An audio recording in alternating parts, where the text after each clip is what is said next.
Okay so good evening everyone, my name is Sushant Sahni. और आज हम पढ़ने वाले हैं passive activity loss limitation rules.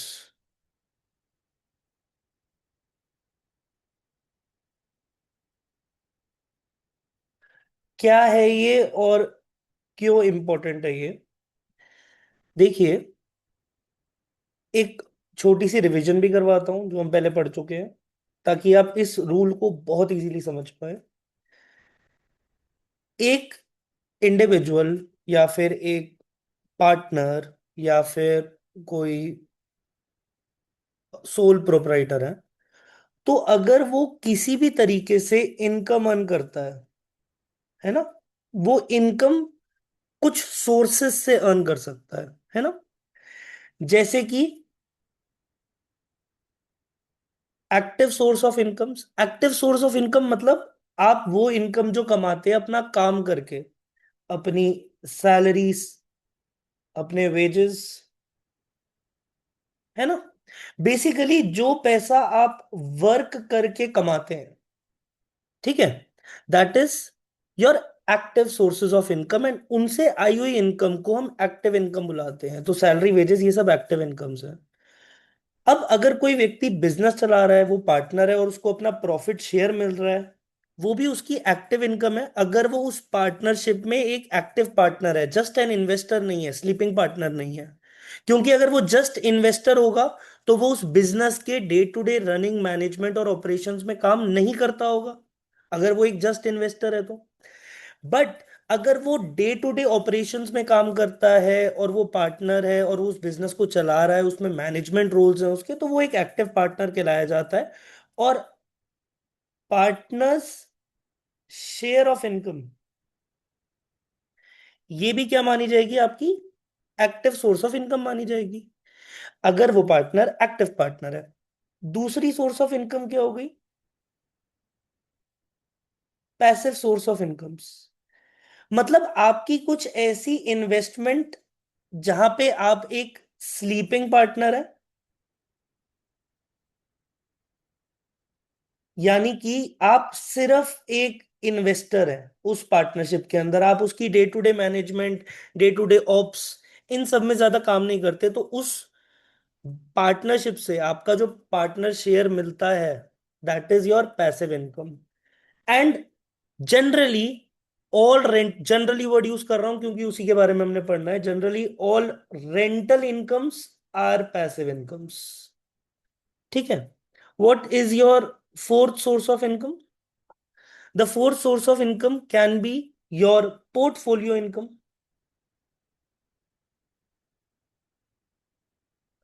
Portfolio income, जैसे कि आपकी इंटरेस्ट अर्न्ड, डिविडेंड इनकम, है ना, ये सारी आपकी पोर्टफोलियो इनकम हो गई।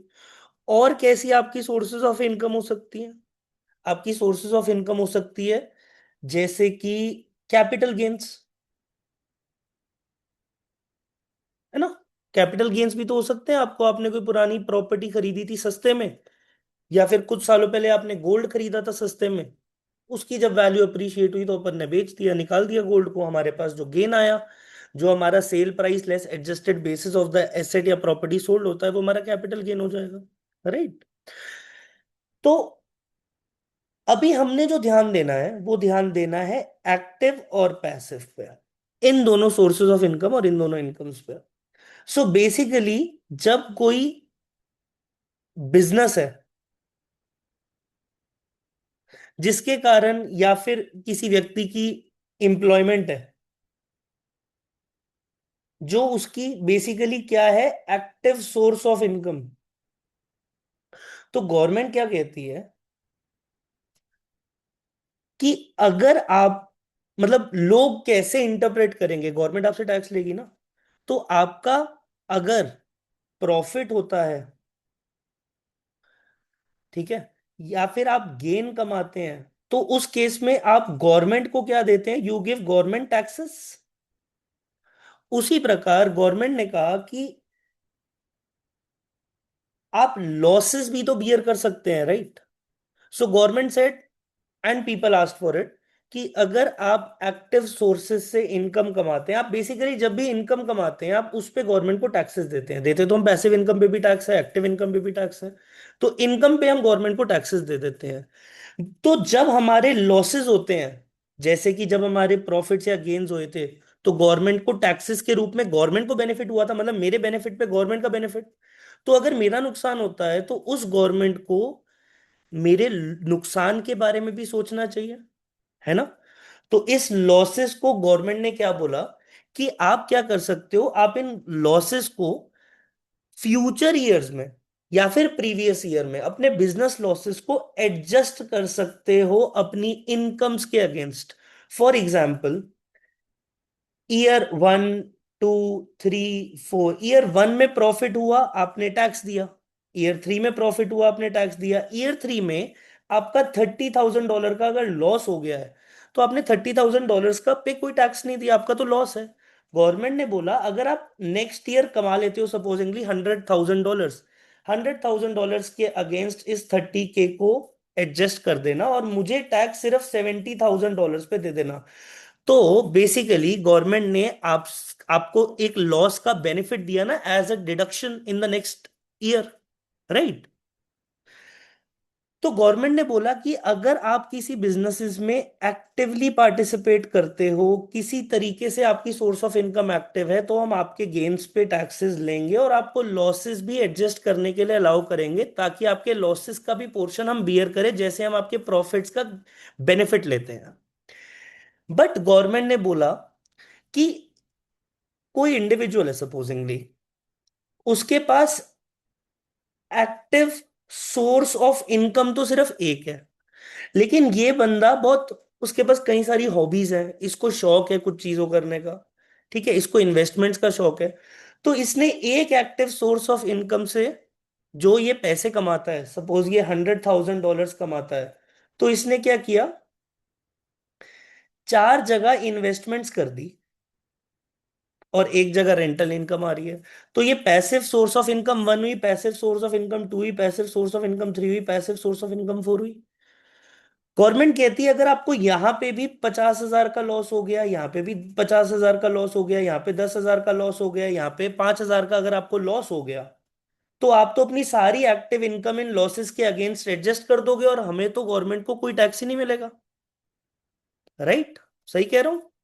तो इसीलिए गवर्नमेंट ने एक लॉ निकाला which says passive activity loss limitation. जो मैंने अभी तक आपको बताया, इसके बाद आप कनेक्ट कर पाएंगे कि ये लॉ आया क्यों। पैसिव एक्टिविटी लॉस लिमिटेशन कहता है कि अगर आपका पैसिव एक्टिविटी लॉस है, तो आप उसको एडजस्ट कर सकते हो only with passive activity income. यानी कि अगर यहां पे इनकम 2 पे इनको 50,000 का प्रॉफिट हो गया होता और इनकम 3 पे भी इनको 10,000 का गेन हो गया होता, तो ये अपने 55,000 के कंबाइंड लॉसेस को इस 60,000 की इनकम के अगेंस्ट एडजस्ट कर देते एंड सिर्फ 5,000 की पैसिव एक्टिविटी इनकम इनकी ग्रॉस इनकम का पार्ट बनती, जिसपे ये टैक्सेस पे करते हैं, ठीक है। इस कारण, ताकि आप अपनी सारी एक्टिव इनकम को अपने पैसिव एक्टिविटी लॉसेस के अगेंस्ट यूटिलाइज करके अपनी एक्टिव इनकम को जीरो दिखा दो या लॉसेस में चले जाओ और टैक्सेस ना दो, इसीलिए गवर्नमेंट ने पैसिव एक्टिविटी लॉस लिमिटेशंस को अप्लाई किया। And as you guys know, rental income is generally considered as a passive income, therefore rental income पे भी सेम लॉज लगते हैं। तो मतलब अगर मैं एक एग्जांपल के साथ बताऊं, अगर आपकी रेंटल इनकम थी $50,000, लेकिन इस साल जो रेंटल इनकम को जनरेट करने के लिए सीओजीएस तो नहीं बोलूंगा मैं यहाँ पे, जो आपकी कॉस्ट इनकर हुई या फिर जो आपके एक्सपेंसेस इनकर हुए, वो थे $60,000 के, तो कह सकते हैं कि आपका पैसिव एक्टिविटी लॉस है कितने का, $10,000 का। और अगर आपका पैसिव एक्टिविटी लॉस है $10,000 का, तो इस केस में आपको क्या करना पड़ेगा, आप इस लॉस को, अगर only other source of income is your salary income of $60,000। आप इस लॉस को इसके अगेंस्ट एडजस्ट नहीं कर सकते, क्योंकि ये आपकी एक्टिव इनकम है और ये आपकी पैसिव इनकम है। मतलब पैसिव सोर्स ऑफ इनकम है, इसीलिए आपका पैसिव लॉस माना जाएगा। और पैसिव लॉस सिर्फ पैसिव इनकम के अगेंस्ट ही एडजस्ट होगा। और ऐसा क्यों, इसी का कारण मैं आपको स्टार्टिंग से एंड तक देने की कोशिश कर रहा था। तो प्लीज अनम्यूट योरसेल्फ, मुझे एक बार ही बताइए, क्या यहां तक की कहानी क्लियर है? Yes, sir. Yes, sir. Yes, everyone? sir. Yes, sir. And for those Yes, who sir. Have not open there cameras, आप सभी को भी क्लियर है? संजीव जी, आपको भी क्लियर है? चलिए, तो अब मैं आपको थोड़ा सा और आगे लेके जाता हूं। कई बारी ना, रेंटल इनकम जो होती है, अगर हर व्यक्ति को इस दुनिया में कंसिडर कर लिया जाए कि कौन कौन रेंटल इनकम कमा रहे हैं, तो रेंटल इनकम जो होती है वो 3 तरीके से कमाई जा सकती है। ठीक है? आप एक तो रेंटल इनकम कमा सकते हैं जो प्योरली पैसिव इनकम है। प्योरली पैसिव इनकम है, मतलब आपने तो बस एक घर है आपके पास, कोई प्रॉपर्टी है आपके पास, आपने उसको रेंट पे चढ़ा दिया, और रेंट पे चढ़ा दिया इस कारण आपको रेंट आए जा रहा है, आपको ज्यादा लेना देना कुछ है ही नहीं। आपका supposedly teacher T shirt manufacturing का बिजनेस है, आप उसी पे अपना टोटल फोकस रखते हो। यहां से तो महीने के महीने बिना रिमाइंडर के ही रेंट आ जाता है, मेरी पैसिव इनकम है। ठीक है? तो rental income can be passive income. But अगर आप किसी रेंटल एक्टिविटी में एक्टिवली पार्टिसिपेट करते हैं, अब actively participation is less stringent than material participation. Rental activity third is, आप उस रेंटल एक्टिविटी में मटीरियल पार्टिसिपेशन करते हो। तो अगर पैसिव एक्टिव, अगर आपकी रेंटल इनकम पैसिव मानी जा रही है, पैसिव इनकम मानी जा रही है, तो पैसिव एक्टिविटी लॉस लिमिट्स लगेंगी, और आप अपने पैसिव एक्टिविटी लॉसेस को सिर्फ एडजस्ट कर पाएंगे अगेंस्ट पैसिव एक्टिविटी इनकम्स। एकदम वही जो मैंने आपको अभी थोड़ी देर पहले समझाया। ठीक है? लेकिन अगर आप उस रेंटल एक्टिविटी, अब एक्टिवली पार्टिसिपेशन और मटेरियल पार्टिसिपेशन में क्या डिफरेंस है, वो हमें लॉ ने कुछ चीजें बताई हुई है, वो सारी चीजों के बारे में हम पढ़ेंगे। बेसिकली, अगर एक्टिव पार्टिसिपेशन तब मानी जाएगी कि अगर आपने 10% तक की ओनरशिप रखी हुई है उस प्रॉपर्टी के अंदर, एटलीस्ट अपने में अकेले या फिर अपने स्पाउस के साथ। ठीक है? और आप स्पेसिफिक नंबर्स ऑफ आवर्स इस एक्टिविटी को देते हो, मतलब आपने सिर्फ इन्वेस्ट करके भूल नहीं गए हो, आप वहां पे कुछ ना कुछ रोल्स एंड रिस्पॉन्सिबिलिटी भी फुलफिल करते हो, अब तभी ये इनकम जनरेट हो पाती है, रेंटल इनकम। इसीलिए ये एक्टिव इनकम मानी जाएगी। तो मतलब अब आप मुझे एक बात बताइए, अगर मैं एक्टिवली काम कर रहा हूं, मटेरियल का मतलब क्या है? मटेरियल, मेरी अगर इन्वॉल्वमेंट है, मटेरियल इन्वॉल्वमेंट है रेंटल एक्टिविटी के अंदर, इसका मतलब मैं प्रॉपर्टी डीलर हूं भाई, मेरा बिजनेस ही यही है। तो अगर मेरा बिजनेस ही यही है, तो मेरी रेंटल इनकम ही मेरी एक्टिव इनकम है, मेरा बिजनेस है ना ये। तो मेरे लिए तो अब जनरली किसी भी बिजनेस के लिए बिल्डिंग्स वगैरह खरीदना एक लॉन्ग टर्म एसेट होता है, लेकिन जो प्रॉपर्टी डीलर है वो तो डेली बिल्डिंग खरीदता बेचता है, इसीलिए उसके लिए तो वो बिल्डिंग इन्वेंट्री है ना। और इन्वेंट्री भले टी शर्ट की हो या बिल्डिंग की हो, अगर आप अपनी इन्वेंट्री में डीलिंग कर रहे हो, वो आपके बिजनेस की इन्वेंट्री है, तो वो आपकी बिजनेस इनकम ही मानी जाएगी। तो अगर आप मटेरियल पार्टिसिपेशन करते हैं रेंटल इनकम में, कब माना जाएगा मटेरियल पार्टिसिपेशन है उसके बारे में मैं चर्चा करूंगा। लेकिन जब मटेरियल पार्टिसिपेशन आपके क्वेश्चन में लिखा हुआ है, तो इसका मतलब आपकी रेंटल इनकम को पैसिव इनकम मानना ही नहीं है। Passive activity loss limitation rules लगेंगे ही नहीं, उसे एक्टिव इनकम माना जाएगा। क्या ये बात क्लियर है? क्योंकि मैं अपना पूरा टाइम ही इस एक्टिविटी में डिवोट करता हूं, और पैसिव इनकम कब? जब मैंने एक तरीके से बस इन्वेस्टमेंट करके छोड़ी हुई है, मैं उसमें कोई लेबर आवर्स एफर्ट नहीं डालता अपना खुद का उस पैसे को कमाने के लिए। अब रेंटल एक्टिविटी के अंदर अगर आप एक्टिवली पार्टिसिपेट करते हैं तो it is less stringent than material participation, but you are giving time and energy to it. पूरा पूरा दिन आप यही नहीं करते, लेकिन हाँ आप इसमें टाइम और एनर्जी डालते हैं। तो अब मुझे एक बात बताइए, क्या मैं गवर्नमेंट को ये बात नहीं बोल सकता एज अ टैक्स पेयर कि गवर्नमेंट जी मेरी बात सुनिए, मैं अगर अपने दिन के 5-7 घंटे या फिर अपने दिन का इतना पोर्शन ऑफ टाइम इस काम को करने में लगाता हूं, और अगर मैं वो काम करने की जगह मतलब रेंटल एक्टिविटी में एक्टिवली पार्टिसिपेट करता हूं, अगर इसकी जगह मैं अपने बिजनेस में कर रहा होता और वहां मुझे लॉस हो जाता, तो आप उस लॉस के साथ मेरे खड़े होते, है ना? आप उसको एक active business, active source of income का लॉस मानते और उस पर कोई पैसिव एक्टिविटी लॉस रूल्स नहीं लगता। क्या मैं सही कह रहा हूं? Are you all with me? है ना? तो गवर्नमेंट ने ये बात समझी कि आपका एफर्ट जा रहा है, आपका टाइम जा रहा है रेंटल एक्टिविटी के अंदर, तो गवर्नमेंट ने आपको एक $25,000 की लिमिट दे दी कि इतने $25,000 तक का पैसिव एक्टिविटी लॉस आप एडजस्ट कर सकते हो अपने एक्टिव इनकम के अगेंस्ट। जो passive activity loss limitation rules का मेन काम था कि passive activity loss active income, passive activity losses active income के अगेंस्ट एडजस्ट नहीं करने देने। बट अगर आप रेंटल एक्टिविटीज में एक्टिवली पार्टिसिपेट करते हो तो आप $25,000 तक के पैसिव एक्टिविटी लॉसेस को अपनी एक्टिव इनकम के अगेंस्ट एडजस्ट कर सकते हो।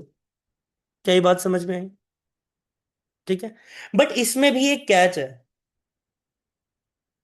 और इसमें एक कैच क्या है कि ये बेनिफिट वो बहुत ज्यादा अमीर लोगों को नहीं देना चाहते। They do not want to give this benefit to the upper rich gentry. क्यों? क्योंकि $25,000 के कारण तो उनका मार्जिनल टैक्स रेट भी चेंज हो सकता है अगर हमने उनको इतना बेनिफिट दे दिया तो, है ना? तो उन्होंने ये किसको देना है? मिडिल क्लास लोगों को, एक तरीके से ऐसे सोच के रखो। तो जैसे हम ग्रॉस इनकम में से एडजस्टमेंट्स माइनस करके एजीआई निकालते हैं, वैसे ही एजीआई के अंदर कुछ रिवर्स एडजस्टमेंट्स और कुछ न्यू एडजस्टमेंट्स करके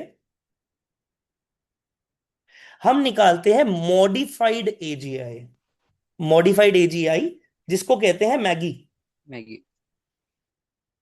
तो मॉडिफाइड एजीआई जो होता है वो एजीआई के अंदर कुछ रिवर्स एडजस्टमेंट्स और मॉडिफाइड एडजस्टमेंट्स करके निकाला जाता है। अगर एग्जाम पर्सपेक्टिव से देखा जाए तो जनरली हमें मैगी कैलकुलेट नहीं करना पड़ता, वो हमें मिलता है एग्जामिनेशंस में। ठीक है। तो वो क्या कहते हैं कि अगर आपकी मैगी लेस देन $100,000 है तो आप ये $25,000 की पूरी लिमिट को यूटिलाइज कर सकते हो। मतलब अगर मैं स्टार्टिंग से बता रहा हूं, पहली बात, रेंटल एक्टिविटीज में कैसी पार्टिसिपेशन है? ना ही जीरो पार्टिसिपेशन है, ना ही मटेरियल पार्टिसिपेशन है, हमारी एक्टिव पार्टिसिपेशन है। ठीक है, हम मिडिल ग्राउंड्स में खेल रहे हैं। हम पूरा पूरा दिन ये काम नहीं करते, हम थोड़ा सा पोर्शन इसमें काम करते हैं। एंड अगर हम और काम कर रहे हैं तो हम हमारा टाइम इन्वेस्ट कर रहे हैं, एनर्जी इन्वेस्ट कर रहे हैं। और अगर हम हमारे टाइम और एनर्जी को इन्वेस्ट कर रहे हैं तो $25,000 तक की गवर्नमेंट ने हमें लिमिट दी कि अगर आपका एक्टिव पार्टिसिपेशन के बाद रेंटल रियल एस्टेट से आपका पैसिव एक्टिविटी लॉस आता है तो उसके $25,000 तक के लॉस को आप अपनी एक्टिव इनकम के अगेंस्ट एडजस्ट कर सकते हो। एंड सर, ये hello. Limit, please control the background noises for a second. And if you, is anybody asking me something? Yes sir, I am asking. Can you just, इसको पह can you just अच्छा, allow me government. to, can you just allow me to okay complete okay this okay first? Okay okay. है ना? I'll give an FAQ round, सारे doubts answer करूंगा। But मैं चाहता हूं एक बारी मैं कंप्लीट कर दूं, रिदम में है अभी सारे ना समझने के। ठीक है। तो $25,000 लिमिट तक का पैसिव एक्टिविटी लॉस आप एडजस्ट कर सकते हैं एक्टिव इनकम के अगेंस्ट। ओके। बट ये आप पूरी लिमिट को यूज कर सकते हो अगर आपका मैगी $100,000 से कम है। What if your Maggi is greater than $100,000। तो जितना भी मैगी आपका ग्रेटर देन $100,000 होगा ना, सपोजिंगली योर मैगी इज $130,000, तो ये $100,000 से कितना एक्सेस में है? ये है $30,000 एक्सेस में। तो $30,000 का जो एक्सेस है, उसके 50% से ये अमाउंट कितना आया? $15,000। उसके 50% से हमारी $25,000 के पैसिव एक्टिविटी लॉस की जो लिमिट है, which can be adjusted against what? Which can be adjusted Loss. Against our active income, है ना, which can be adjusted against our active income, can can नहीं, मतलब will 100% certainly will be reduced by this. तो मतलब $25,000 की limit थी जब तक आपकी मैगी $100,000 से कम थी। मैगी $100,000 से जितनी ज्यादा है, उसके 50% से आपकी ये $25,000 की लिमिट रिड्यूस हो जाएगी। तो उसके 50% से मतलब हमारे केस में 30,000 एक्सेस है, $130,000 की मैगी है, उसके 50% एक्सेस यानी कि 15,000 से ये लिमिट रिड्यूस हो जाएगी।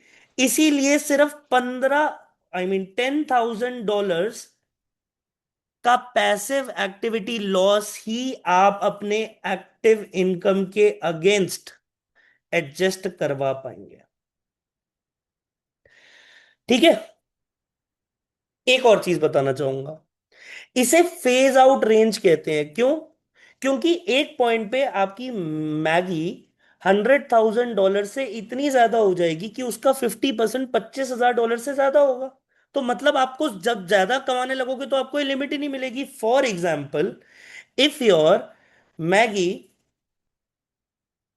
is $150,000, so how much of it is in excess of $100,000? $50,000। $50,000 का 50% यानी कि $25,000, ये जो अमाउंट आया, इससे मेरी इससे मेरी $25,000 की जो पैसिव एक्टिविटी लॉस लिमिट है, which can be adjusted against my active income if I participate in these passive activities actively, वो रिड्यूस हो जाएगी। तो अगर मैं 25,000 में से $25,000 ही माइनस कर दूं तो $0 हो गया। इसका क्या मतलब बनता है? इसका ये मतलब बनता है हमें कोई भी पैसिव एक्टिविटी लॉस को एडजस्ट करने की अलाउंस नहीं है इस साल के अंदर टुवर्ड्स आर एक्टिव इनकम। और जो अमाउंट एडजस्ट नहीं हो पाता, फॉर एग्जांपल इस केस में अगर देखा जाए, मेरा अगर पैसिव एक्टिविटी लॉस था $50,000, तो एडजस्ट कितना हो पाया? एडजस्ट हो पाया सिर्फ $10,000। बचा कितना? $40,000। $40,000 कैन बी कैरी फॉरवर्डेड, वो आगे आगे चलता रहेगा, और वो चलता रहेगा, कोई प्रॉब्लम नहीं है। बट एक बहुत इंपॉर्टेंट चीज है, जो लास्ट पॉइंट में यहां बताना चाहता हूं, जो एक इतना इंपॉर्टेंट कैश है, जो बच्चे भूल जाते हैं, 100% भूल जाते हैं, और एग्जाम में ऐसा क्वेश्चन दिख सकता है। ठीक है, so please listen to this carefully. Year 1 2 3 4, passive activity losses after adjustment, after everything. जो पैसिव एक्टिविटी लॉसेस थे वो थे $10,000, $5,000, $15,000, $20,000। कितने हो गए यार? कितने हो गए? मुश्किल Sir, क्वेश्चन थोड़े ना है। 50। $50,000। अब ये जो $50,000 है, ये आपका passive activity loss carry forward हो ही जा रहा है। जितना आप एडजस्ट, अच्छा, जिस साल भी कैरी फॉरवर्ड होगा उस साल वो सिमिलर लिमिट्स के अगेंस्ट ही एडजस्ट होगा। मतलब पैसिव एक्टिविटी लॉस लिमिट्स नहीं भूल जानी, क्योंकि है तो पैसिव एक्टिविटी लॉस ही। तो अगर अगले साल पैसिव एक्टिविटी इनकम होगी तो एडजस्ट होगा।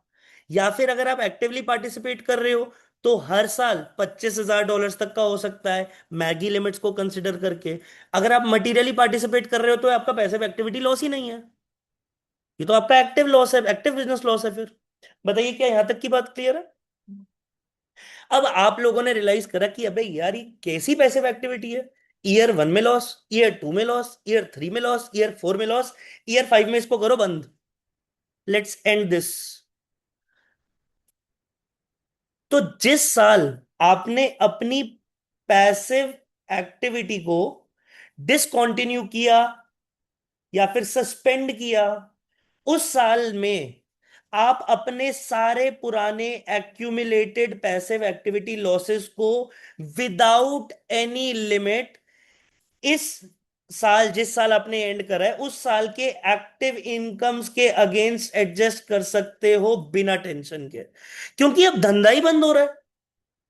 आप अपनी इन्वेस्टमेंट ही वापस ले रहे हो वहां से, तो आज तक का उसका जितना लॉस है उस सारे लॉस को आप एक्टिव इनकम के अगेंस्ट एडजस्ट कर सकते हो in the year of disposition of your interest from that passive investment.